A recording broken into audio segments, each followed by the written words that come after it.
ng palaisipan para sa ating lahat kung ano ang kababalaghan at misteryo ng tinatago ng bundok ng San Miguel o mas kilala nila sa tinatawag na buhay na bato. Halika kayo at samahan niyo ako sa panibagong krusada. Ito po si Borgie Marimay.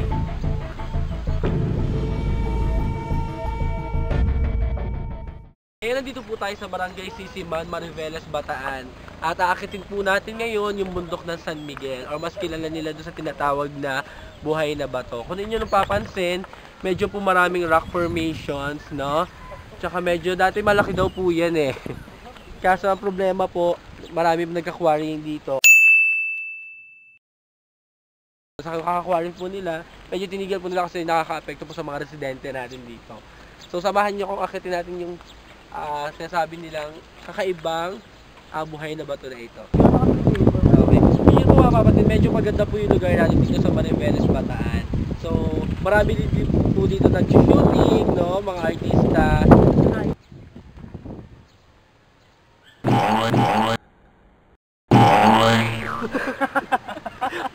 Ngayon po na dito po tayo dun sa sinasabi nilang guest house po ng mga Kastila noong araw. So ngayon makakasama din po natin ang isa sa pinakamatagal na residente dito sa Bataan, sa Mariveles, Bataan. Walang iba kundi si Mr. Jason Palisok. Palakpakan po yan.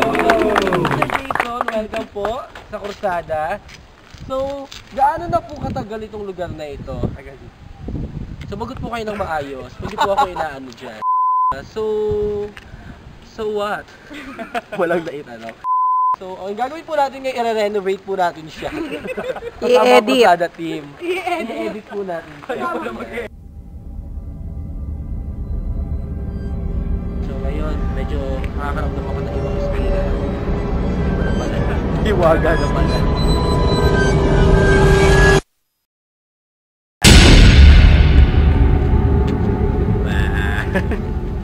Ayan, sige. Ngayon, diretso na tayo dun sa taas. Kumbaga dinalaw lang natin itong kakaibang guest house nung araw, panahon ng Kastila. Ayan. So, ang pangunahing kabuhayan po ng mga residente natin dito ay yung pangingisda. So, kahapon nandito kami, no, merong isang residente nagbigay sa amin ng 2 malaking isda.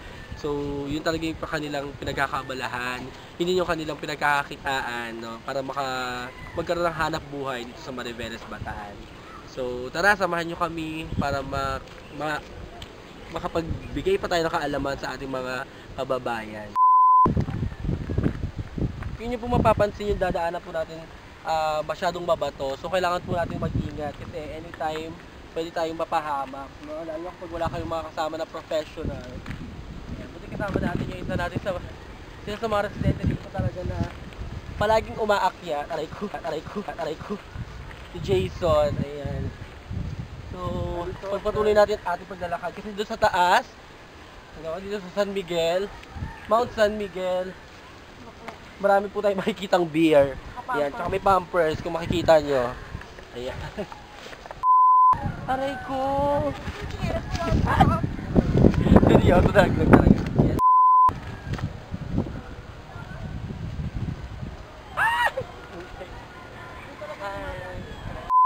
So ngayon makakausap po natin yung isa sa pinakamatagal na rito sa lugar ng Bataan, no? Yung mapapansin niyo po yung bundok ng San Miguel, ayan, medyo dito po hinulma yung mukha ng taong ito. Si Clark. Welcome Clark sa Krusada. So naniniwala po ba talaga kayo na, sabi po kasi sa sabi-sabi, dito po talaga hinulma yung mukha niya? Sabi nila. So it's a tie. Ano yung pangunahing pinagkakabalahan ng mga tao po dito sa Bataan? Swimming. Pag-swimming. So, magkano po per hour? 2 pesos. 2 pesos. So, medyo mahal po talaga yung ating binabayaran dito. Lalo na yung tubig, no? Kasi medyo malayo yung igiban. So, kailangan nyo magbayad ng 20 pesos per container. No? Maraming bayad. 20 pesos din kada full charge ng inyong cellphone. Then, 1 hour yung 100 pesos per hour yung video, okay, ayan. So, Mr. Clark, sa ating pong pag-akyat, ano po yung pwede natin ma-discover eh? Mga bato. Mga bato lang. Sumagot po kayo ng maayos. Maaari po tayong magkaroon ng bukas na kaisipan. Bukas na kaisipan. At matututo tayo kung paano humulma ng mukha. Kumulma ng mukha. So tara, maghuhulma po tayo ng mukha pagdating dun sa pinakatuktok ng San Miguel. Hindi na siya medyo nakakapagod. Nakakamatay po siya. So far, kamusta naman kayo? Cruzada team. Okay lang. Mabato pa lang. Madali lang yan kung gugustuhin natin. Huwag kayo mareklamo, gusto natin ito eh. Sige, tara na. Good luck! Good luck talaga sa atin, no? Tara, pagpatuloy po natin ang ating paglalakad. Pilipinas, kapuo ang kwintas ng kapin mo, pinamaran ng likas, piliin mo ang Pilipinas.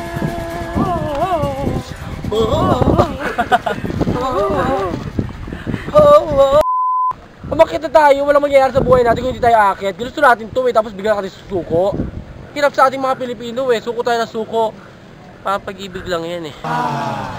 Ay, maraming pagsubok pero at the end of the day, ayan, ikaw pa rin na magwawagi. Lalo na sa puso ni Mark Hill. Ginusto ko to eh. Paninindigan ko. Ang akin ay akin. Ang iyo ay akin pa din.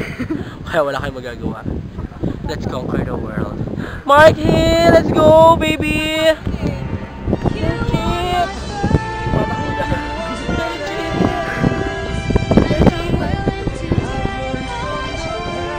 Let's go guys, let's do this.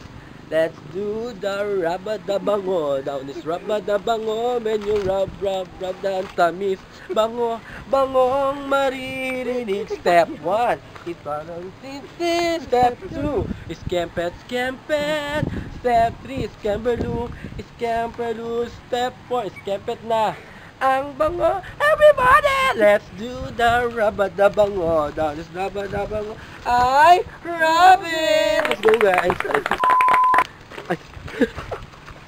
Nagmumura ng video. Sorry. Ang programang ito ay rated SPG. Ay.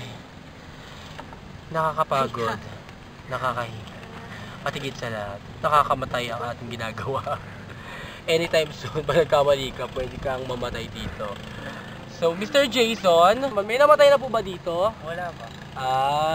So far tayo po yung kauna-unahan siguro, no? Pag nagkataon, huwag naman po sana. Eto na, sige na, akit na tayo, naglalagay mo na po si Miss Kate. Kate Marimay. Pagpatuloy po natin ating paglalakbay. Go girl! Ayan. Mga kapamilya, nandito na po tayo dun sa medyo tuktok po ng bundok ng San Miguel. Ayun. Ayun po yung pinakatuktok, hindi na natin siya aakitin kasi delikado po. Wala po tayo kasamang professional mountaineer. So anytime soon, sabi ko nga kanina, pwede tayong ma-dead. So ayoko naman po mabilang sa record dito sa Bataan. No? Tama nang nagbuhis ang mga Pilipino noon sa panahon ng ng Death March. No? Huwag tayong humilera pa. Yun po yung tawag doon, Erna. Galing po yan doon sa mga kambing ni Lolo Alp. Ayan. Ayan po si Heidi. Kasama po natin ngayon si Heidi. So Heidi, kamusta ang paglalakbay mo sa ulap? Gusto ko nang mag-evaporate. Gusto mo maglaro tayo tulak-tulak ha? Marami tayong nalaman. Medyo mahirap, nakakapagod, nakakahingal, nakakauhaw. Pero once na nandito na tayo sa tuktok, makikita nyo yung kagandahan ng Pilipinas. Kaya kasi di ba sa kantang piliin mo ang Pilipinas, kapulo ang kwintas ng perlas. No? Piliin mo, yakapin mo.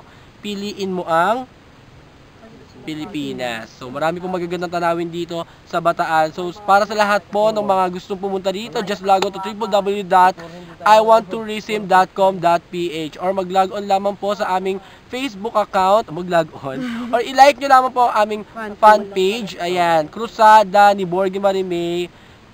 Yun lang. And sa aming pong Twitter account, ano bang Twitter account natin, Heidi? Heidi.com. Heidi.com.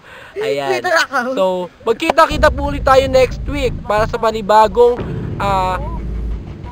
adventure. Next week ka na. Naglo-loading, nagbabuff. Ayan. So, magkita-kita po tayo sa susunod na linggo sa isa na namang kakaiba, mapangahas, at matanglawin, mapanghamon na krusada. Ito po si Borgie Marimay.